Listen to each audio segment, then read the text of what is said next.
Hyouka is an anime that teaches you about incentives. Here's how. So, incentives are basically exactly what they sound like. They are meant to influence people to do a particular action, and the outcomes of these incentives may be either good or bad and can go in any direction. So, the point is, it's hard to come up with perfect incentives, and economists and policymakers face this problem all the time. For example, in a particular case study in Israel about a childcare, the parents were supposed to pick up their kids from daycare were fined for coming late. The intention was to make sure that they don't come late. But instead, the number of parents coming late ended up increasing. This because the parents literally bought punctuality or morality with money and saw the whole thing as a matter of money. But a lot of the times, these incentives can be positive as well. But how does this apply to Hyoka? Now, let's take a look at how these incentives are portrayed in Hyouka. Right off the bat, Oreki's motto, if I don't have to do it, then I won't do it. If I have to do it, then I'll make it quick itself, is the effect of an incentive. Spoiler alert, if you read the light novel, then you find out that Oreki used to help a certain girl to water plants or something after school because her new house was being built or something. I don't know, I don't remember. But he noticed afterwards that she was actually using it to do the job for both of them, even after her house was completely renovated. This made Oreki feel bad as he felt like nothing but a tool for someone else, which led him to become an energy conserving and apathetic guy. Next up, his sister Tomoe Oreki incentivizes him to join the Classics Club. This one seemingly minor incentive led to a huge change in his life, as we can see. This led him to not only go to a club which he didn't really want to go to, but also meet a person who would incentivize him even more. It's none other than your beloved cute girl, Chanda Air. As she greeted him with a beautiful smile and then asked him about how she got locked in the room, she completely took over him. With her curiosity and Oreki's intelligence, they managed to solve multiple mysteries together. This woman pushed Oreki's logical thinking, abstract thinking, and deduction skills to a whole new level, as Oreki would have never bothered to think this much without her, probably. She also brought out a side of Oreki which wasn't seen before, and Oreki's transformation throughout the series because of her was beautiful.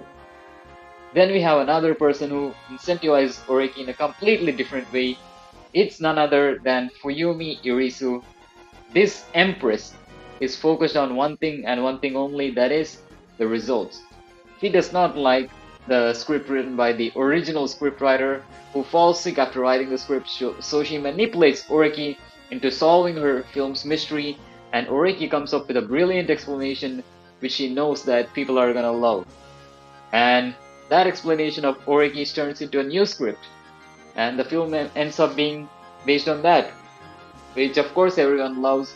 Oreki's friends, however, point out to him a few things that he missed, and after thinking a lot about it, Oreki finds out that he was indeed turned into a mystery writer by Irisu. Then he talks to her about it, and for the first time, we actually get to see a sort of depressed looking Oreki and his true feelings, which not only shows his frustration, but also his empathy for the original scriptwriter. This is how incentives work. They can either make or break individuals and even entire societies' economies.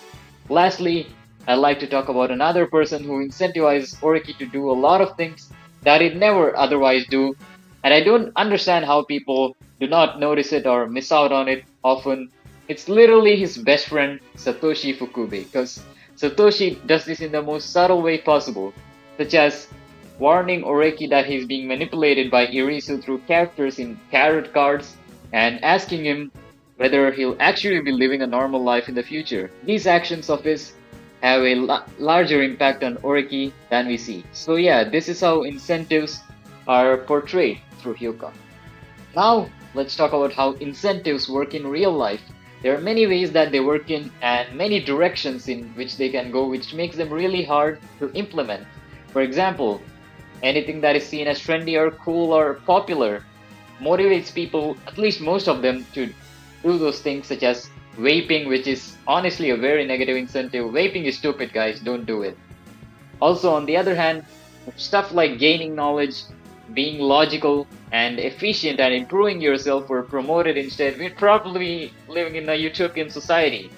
Although, even this may go wrong in many ways. This shows how important incentives are. Other examples of positive incentives may be the prisons in countries like Norway and Finland, where the prisoners lead a life just like normal citizens, or even above the level of normal citizens, which turns them into good people later on in life. And another example could be the welfare state, known to cause laziness and unemployment, but it might end up giving a security backup for people who may actually invest in riskier ventures and gain more profits in the long run, which will lead to more economic growth. This is how incentives work in real life. They can be both good and bad. So, here are 10 solutions to set the right incentives or at least get close to that level. Number one, understand the need for incentives. Number two, involve people democratically in decision making. Number three, make the positive things really easy and simple to access. Number four, make the negative things really difficult and complicated to access. Number five, reward the positive actions and punish the negative ones in the right way possible, and do it both materially and psychologically. Number six, view people from the point of an impartial spectator. Number seven, minimize central role and decentralize as much as possible to provide for the local needs. Number eight, find ways to nudge people into making better decisions. Number nine, as mentioned earlier, make good habits and actions fashionable, popular, and trendy. And number 10, lastly, don't force people to do anything because that's what they hate the most, honestly. I know that these are still really hard to implement, but we can still make some changes if we really put the effort. And yeah, that's basically my take. What's yours? Let me know in the comments down below. Hope you guys enjoyed this video, and thanks for watching.